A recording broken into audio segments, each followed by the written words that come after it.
Hamish grips my wrist, as if anticipating my next move. But I'm speechless as the capital torturers have rendered Darius. Hamish once told me that they did something to Avox's tongues so that they could never talk again. In my head, I hear Darius's voice, playful and bright, ringing across the hob to tease me.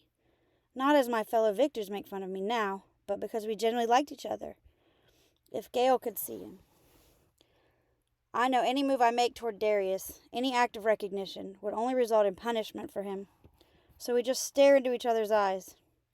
Darius, now a mute slave. Me, now headed to death. What will we say anyway? That we're sorry for each other's lot?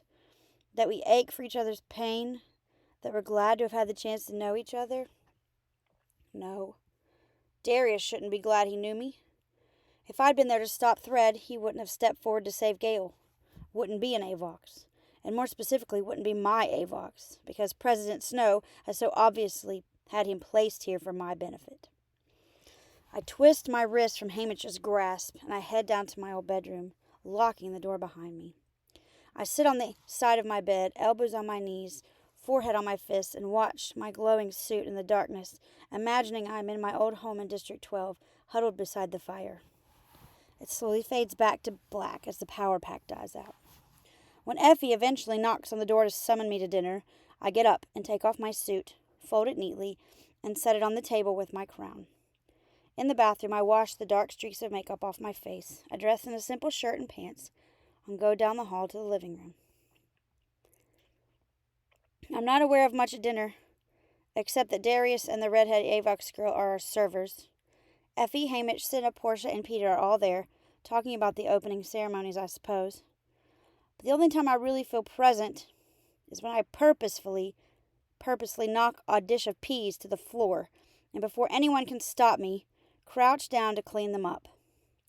Darius is right by me when I send the dish over, and we two are briefly side by side, obscured from view as we scoop up the peas. For just one moment, our hands meet. I can feel his skin, rough under the buttery sauce from the dish. In the tight, desperate clench of our fingers are all the words we will ever be able to say. Then Effie's clucking at me from behind about how, "That isn't your job, Katniss!" And he lets go. When we go in to watch the recap of the opening ceremonies, I wedge myself in between Cinna and Hamish on the couch because I don't want to be next to Peeta. This awfulness with Darius belongs to me and Gale, and maybe even Hamish, but not to Peeta. He might have known Darius to nod hello, but Peeta wasn't the hob the way the rest of us were. Besides, I'm still angry with him for laughing at me along with the other victors, and the last thing I want is his sympathy and comfort. I haven't changed my mind about saving him in the arena, but I don't owe him any more than that. As I watch the procession to the city circle, I think how it's bad enough that they dress us all up in costumes and parade us through the streets in chariots on a regular year. Kids in costumes are silly, but aging victors, it turns out, are pitiful. A few who are on the younger side, like Joanna and Finnick, or whose bodies haven't fallen into disrepair, like Cedar and Brutus, can still manage to maintain a little dignity. But the majority, who are in the clutches of drink or morphling or illness, look grotesque in their costumes, depicting cows and trees and loaves of bread. Last year we chattered away about each contestant, but tonight there's only the occasional comment. Small wonder the crowd goes wild when Pete and I appear, looking so young and strong and beautiful in our brilliant costumes, the very image of what tribute should be. As soon as it's over, I stand up and thank Cinna and Portia for their amazing work and head off to bed. Effie calls a reminder to meet early for breakfast to work out our training strategy, but even her voice sounds hollow. Poor Effie. She finally had a decent year in the games with Peeta and me, and now it's all broken down into a mess that even she can't put a positive spin on. In capital terms, I'm guessing this counts as a true tragedy. Soon after I go to bed, there's a quiet knock on my door, but I ignore it. I don't want Peeta tonight, especially not with Darius around. It's almost as bad as if Gale were here. Gale. How am I supposed to let him go with Darius haunting the hallways? Tongues figure prominently in my nightmares. First, I watch, frozen and helpless, while gloved hands carry out the bloody dissection in Darius's mouth. Then I'm at a party where everyone wears masks, and someone with a flicking wet tongue, who I suppose is Finnick, stalks me. But when he catches me and pulls off his mask, it's President Snow, and his puffy lips are dripping in bloody saliva. Finally, I'm back in the arena. My own tongue is dry as sandpaper, while I try to reach a pool of water that recedes every time I'm about to touch it. When I wake, I stumble to the bathroom and gulp water from the faucet until I can hold no more. I strip off my sweaty clothes and fall back into bed naked and somehow find sleep again. I delay going down to breakfast as long as possible the next morning because I really don't want to discuss our training strategy. What's to discuss? Every victor already knows what everyone else can do, or used to be able to do anyway. So PETA and I will continue to act in love, and that's that. Somehow I'm just not up to talking about it, especially with Darius standing mutely by. I take a long shower, dress slowly in the outfit Sin has left for training, and order food from the menu in my room by speaking into a mouthpiece. In a minute, sausage, eggs, potatoes, bread, juice, and hot chocolate appear. I eat my fill, trying to drag out the minutes until 10 o'clock, when we have to go down to the training center. By 9:30, Hamish is pounding on my door, obviously fed up with me, ordering me to the dining room now. Still, I brush my teeth before meandering down the hall, effectively killing another 5 minutes. The dining room's empty, except for PETA and Hamish, whose face is flushed with drink and anger. On his wrist, he wears a solid gold bangle with a pattern of flames. This must be his concession to Effie's matching token plan, that he twists unhappily. It's a very handsome bangle, really, but the movement makes it seem like something confining, a shackle rather than a piece of jewelry. "You're late," he snarls at me. "Sorry, I slept in after the mutilated tongue nightmares kept me up half the night." I meant to sound hostile, but my voice catches at the end of the sentence. Hamish gives me a scowl and then relents. "All right, never mind. Today in training you've got 2 jobs. 1, stay in love. Obviously, I say. And 2, make some friends," says Hamish. "No," I say.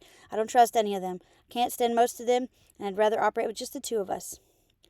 "That's what I said at first, but," PETA begins. "But it won't be enough," Hamish insists. "You're going to need more allies this time around." "Why?" I ask. "Because you're at a distinct disadvantage. Your competitors have known each other for years." "So who do you think they're going to target first?" he says. "Us. And nothing we're going to do is going to override any old friendship," I say. "So why bother?" "Because you can fight. You're popular with the crowd. That could still make you desirable allies, but only if you let others know you're willing to team up with them," says Hamish. "You mean you want us in the career pack this year?" I ask, unable to hide my distaste. Traditionally, the tributes from District 1, 2, and 4 joined forces, possibly taking in a few other exceptional fighters, and hunt down the weaker competitors. "That's been our strategy, hasn't it? To train like careers," counters Hamish. "And who makes up the career pack is generally agreed upon before the games begin. PETA barely got in with them last year." I think of the loathing I felt when I discovered PETA was with the careers during the last games. "So we're trying to get in with Finnick and Brutus, is that what you're saying?" "Not necessarily. Everyone's a victor. Make your own pack if you'd rather. Choose who you like. I'd suggest Chaff and Cedar, although Finnick's not to be ignored," said Hamish. "Find someone to team up with who might be of some use to you. Remember, you're not in a ring full of trembling children anymore. These people are all experienced killers, no matter what shape they appear to be in." Maybe he's right. Only who could I trust? Cedar, maybe. But do I really want to make a pact with her, only to possibly have to kill her later? No. Still, I made a pact with Rue under the same circumstances. I tell Hamish I'll try, even though I think I'll be pretty bad at the whole thing. Effie shows up a bit early to take us down, because last year, even though we were on time, we were the last 2 tributes to show up. But Hamish tells her he doesn't want her taking us down to the gym. None of the other victors will be showing up with a babysitter, and being the youngest, it's even more important we look self-reliant. So she has to satisfy herself with taking us to the elevator, fussing over our hair, and pushing the button for us. It's such a short time, there's no real time for conversation. But when PETA takes my hand, I don't pull away. I may have ignored him last night in private, but in training we must appear as an inseparable team. Effie needn't have worried about us being the last to arrive.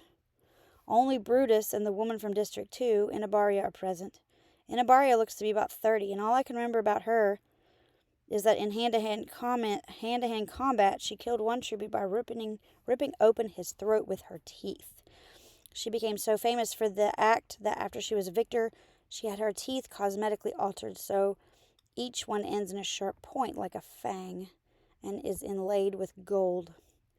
She has no shortage of admirers in the capital. By 10 o'clock, only about half the tributes have shown up.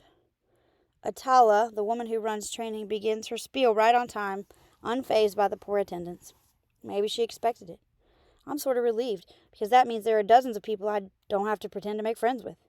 Atala runs through the list of stations, which includes both combat and survival skills, and releases us to train. I tell Peeta I think we'd do best to split up, thus covering more territory. When he goes off to chuck spears with Brutus and Chaff, I head over to the knot-tying station. Hardly anyone ever bothers to visit it. I like the trainer, and he remembers me fondly. Maybe because I spent time with him last year. He's pleased when I show him I can still set the trap that leaves an enemy dangling by a leg from a tree. Clearly, he took notes of my snares in the arena last year and now sees me as an advanced pupil. So I ask him to review every kind of knot that might come in handy, and a few that I'll probably never use. I'd be content to spend the morning alone with him, but after an hour and a half, someone puts his arms around me from behind, his fingers easily finishing the complicated knot I've been sweating over. Of course it's Finnick, who seems to have spent his childhood doing nothing but wielding tridents and manipulating ropes into fancy knots for nets, I guess. I watch for a minute while he picks up a length of rope, makes a noose, and then pretends to hang himself for my amusement. Rolling my eyes, I head over to another vacant station where tributes can learn to build fires. I already make excellent fires, but I'm still pretty dependent on matches for starting them, so the trainer has me work with flint, steel, and some charred cloth. This is much harder than it looks, and even working as intently as I can, it takes me about an hour to get a fire going. I look up with a triumphant smile only to find I have company. The 2 tributes from District 3 are beside me, struggling to start a decent fire with matches. I think about leaving, but I really want to try using the flint again, and I have to report back to Hamish that I tried to make friends. These 2 might be a bearable choice. Both are small in stature, with ashen skin and black hair. The woman, Wyrus, is probably around my mother's age and speaks in a quiet, intelligent voice. But right away I notice she has a habit of dropping off her words in mid-sentence, as if she's forgotten you're there. Beatty, the man, is older and somewhat fidgety. He wears his glasses, but spends a lot of time looking under them. They're a little strange, but I'm pretty sure neither of them is going to try to make me uncomfortable by stripping naked. And they're from District 3. Maybe they can even confirm my suspicion of an uprising there. I glance around the training center.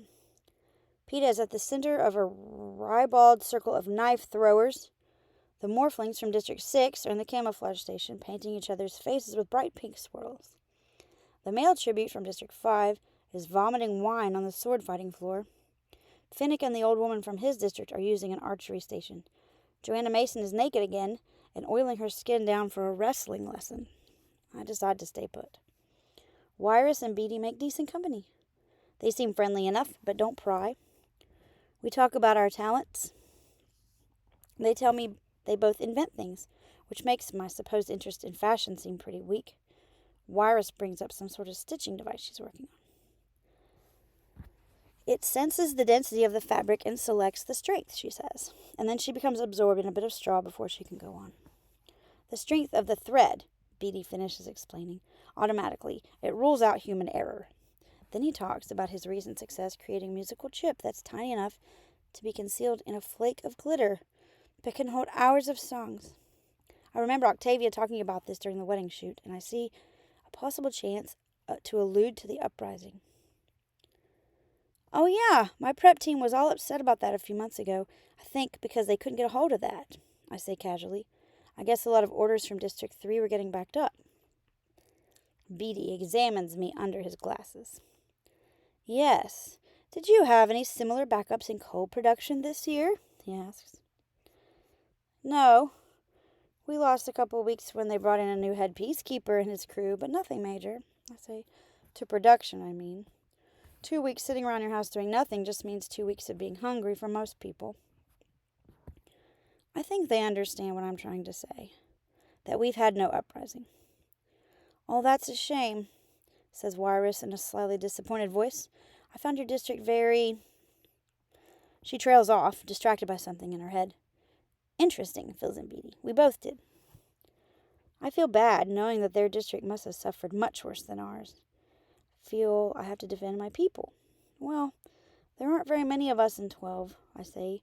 Not that you'd know it nowadays by the size of the peacekeeping force, but I guess we're interesting enough. As we move over to the shelter station, Wirus stops and gazes up at the stands where the game makers are roaming around, eating and drinking, sometimes taking notice of us. Look, she says, giving her head a slight nod in their direction. I look up and see Plutarch Heavensby in the magnificent purple robe with a fur-trimmed collar that designates him as head game maker. He's eating a turkey leg. I don't see why this merits comment, but I say, yes, he's been promoted to head game maker this year. No, they are by the corner of the table. You can just, says Wirus. Beatty squints under his glasses. Just make it out. I stare in that direction, perplexed, but then I see it. A patch of space about 6 inches square at the corner of the table seems almost to be vibrating. It's as if the air is rippling in tiny visible waves, distorting the sharp edges of the wood. And a goblet of wine someone has set there. A force field. They set up one between the game makers and us. I wonder what brought that on, Beatty says. Me, probably, I confess. Last year I shot an arrow at them during my private training session. Beatty and Wirus look at me curiously. I was provoked. So do all force fields have a spot like that? Chink, says Wireless vaguely. Wirus, it's in the armor, as it were, finishes Beatty. Ideally it'd be invisible, wouldn't it? I want to ask them more, but lunch is announced. I look for Peter, but he's hanging with a group of about 10 other victors, so I decide just to eat with District 3. Maybe I can get Cedar to join us. When we make our way into the dining area, I see some of Peter's gang have other ideas. They're dragging all the smaller tables to form one large table so that we can all eat together. Now I don't know what to do. Even at school I used to avoid eating at a crowded table. Frankly, I'd probably have sat alone if Madge hadn't made a habit of joining me. I guess I'd have eaten with Gail, except being 2 grades apart, our lunch never fell at the same time. I take a tray and I start making my way around the food-laden carts that ring the room. Peter catches up with me at the stew. How's it going? Good, fine. I like the District 3 victors, I say, Wirus and Beatty. Really? He says, they're something of a joke to the others. Why does that not surprise me, I say. I think of how Peter was always surrounded at school by a crowd of friends. It's amazing, really, that he ever took any notice of me, except to think that I was odd. Joanna's nicknamed them Nuts and Volts. I think she's nuts and he's volts. And so I'm stupid for thinking they might be useful. Because of something Joanna Mason said while she was oiling up her breast for wrestling, I retort. Actually, I think the nickname's been around for years, and I didn't mean it as an insult. I'm just sharing information, he said. Well, Wirus and Beatty are smart. They invent things. They could tell by sight that a force field has been put up between us and the game makers. And if we have to have allies, I want them. I toss the ladle back in a pot of stew, splattering us both with gravy. What are you so angry about? Peter asks, wiping the gravy from his shirt front. Because I teased you on the elevator? I'm sorry. I thought you would just laugh about it. Forget it, I say with a shake of my head. It's a lot of things. Darius, he says. Darius, the games, Hamish making us team up with the others, I say. It can be just you and me, you know, he says. I know, but maybe Hamish is right. I say, don't tell him I said so, but he usually is, where the games are concerned. Well, you can have the final say about our allies, but right now I'm leaning towards Chaff and Cedar, says Peter. I'm okay with Cedar, not Chaff, I say. Not yet, anyway. Come on and eat with him, I promise. I won't let him kiss you again, says Peter. Chaff doesn't seem as bad at lunch. He's sober, and while he talks too loud and makes bad jokes a lot, most of them are at his own expense, so I can see why he would be good for Hamish, whose thoughts run so darkly. But I'm still not sure I'm ready to team up with him. I try hard to be more sociable, not just with Chaff, but with the group at large. After lunch, I do the edible insect station with District 8 tributes. Cecilia, who's got 3 kids at home, and Woof, a really old guy who's hard of hearing and doesn't seem to know what's going on, since he keeps trying to stuff poisonous bugs in his mouth. I wish I could mention meeting Twill and Bonnie in the woods, but I can't figure out how. Cashmere and Gloss, and the sister and brother from District 1, invite me over and we make hammocks for a while.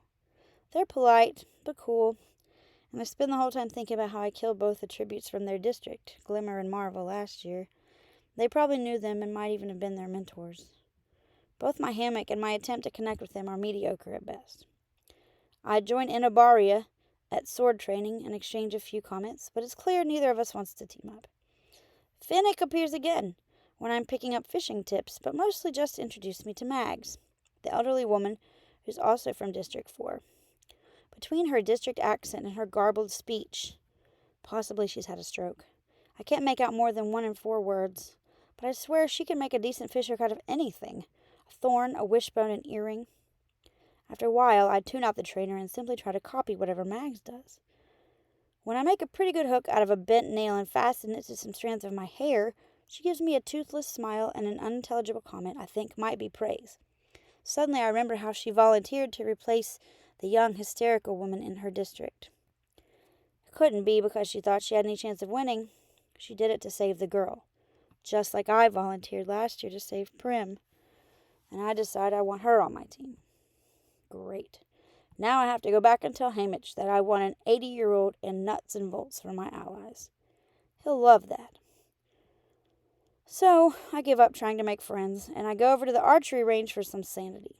It's wonderful there, getting to try out all the different bows and arrows.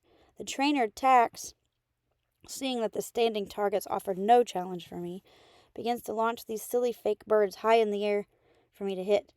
At first it seems stupid, but it turns out to be kind of fun, much more like hunting a moving creature. Since I'm hitting everything he throws up, he starts increasing the number of birds he sends airborne. I forget the rest of the gym and the victors and how miserable I am, and lose myself in the shooting. When I manage to take down 5 birds in one round, I realize it's so quiet I can hear each one hit the floor. I turn and see the majority of the victors have stopped to watch me. Their faces show everything from envy to hatred to admiration. After training, Peeta and I hang out, waiting for Hamish and Effie to show up for dinner. When we're called to eat, Hamish pounces on me immediately. So, at least half the victors have instructed their mentors to request you as an ally.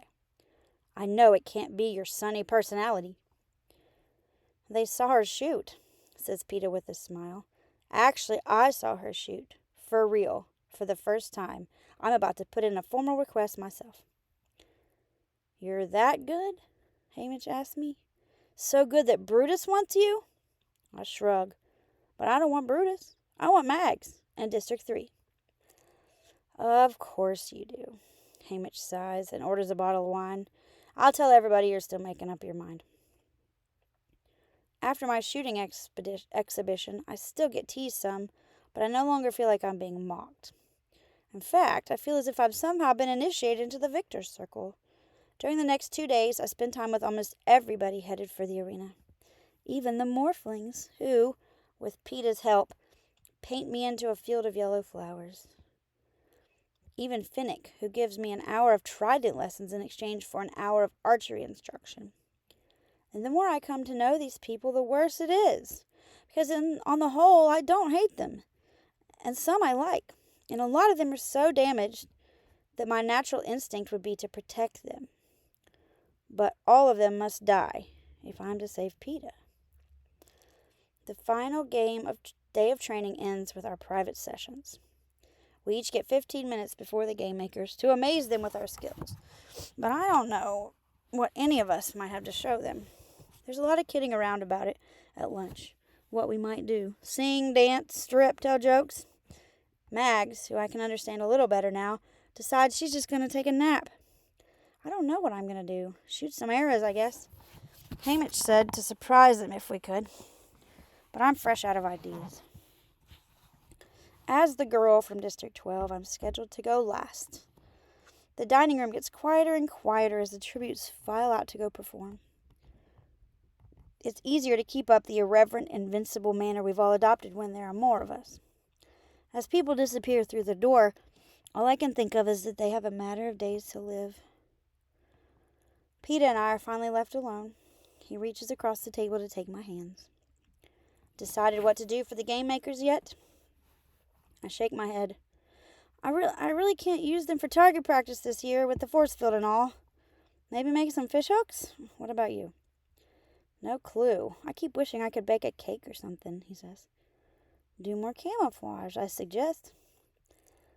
If the morphlings have left me anything to work with, he says wryly. They've been glued to that station since training started. We sit in silence a while, and I blurt out the one thing that's on both our minds. How are we going to kill these people, Peeta? I don't know. He leans his forehead down on our entwined hands. I don't want them as allies. Why did Haymitch want us to get to know them? I say. It'll make it so much harder than last time. Except for Rue, maybe. But I guess I never really could have killed her anyway. She was just too much like Prim. Peeta looks up at me, his brow creased in thought. Her death was the most despicable, wasn't it? None of them were very pretty, I say, thinking of Glimmer and Cato's ends. They call Peeta, so I wait by myself. 15 minutes pass, then half an hour. It's close to 40 minutes before I'm called. When I go in, I smell the sharp odor of cleaner, and I notice that one of the mats has been dragged to the center of the room. The mood is very different from last year's, when the game makers were half drunk and distractedly picking at tidbits from the banquet table. They whisper among themselves, looking somewhat annoyed. What did Peeta do? Something to upset them? I feel a pang of worry. That isn't good. I don't want Peeta slinging himself out as a target for the game maker's anger. That's part of my job, to draw fire away from Peeta. But how did he upset them? Because I'd love to do just that and more, to break through the smug veneer of those who use their brains to find amusing ways to kill us, to make them realize that while we're vulnerable to the capital's cruelty, they are as well. Do you have any idea how much I hate you, I think? You who have given your talents to the games? I try to catch Plutarch Heavensby's eye, but he seems to be intentionally ignoring me, as he has the entire training period. I remember how he sought me out for a dance, how pleased he was to show me the Mockingjay on his watch. His friendly manner has no place here. How could it, when I'm a mere tribute? He's the head game maker. So powerful, so safe, so removed. Suddenly I know just what I'm going to do. Something that will blow anything Peeta did right out of the water. I go over to the knot tying station. I get a length of rope, start to manipulate it. But it's hard because I've never made this actual knot myself. I've only watched Finnick's clever fingers, and they moved so fast. After about 10 minutes, I've come up with a respectable noose. I drag one of the target dummies out of the middle of the room and use some chinning bars, hang it so it dangles by the neck. Tying his hands behind his back would be a nice touch, but I think I might be running out of time. I hurry over to the camouflage station, where some of the other tributes, undoubtedly morphlings, have made a colossal mess. But I find a partial container of blood-red berry juice that will serve my needs. The flesh-colored fabric of the dummy's skin makes a good absorbent canvas. Carefully finger-paint the words on its body, concealing them from view. Then I step away quickly to watch the reaction of the game makers' faces as they read the name on the dummy. Seneca Crane.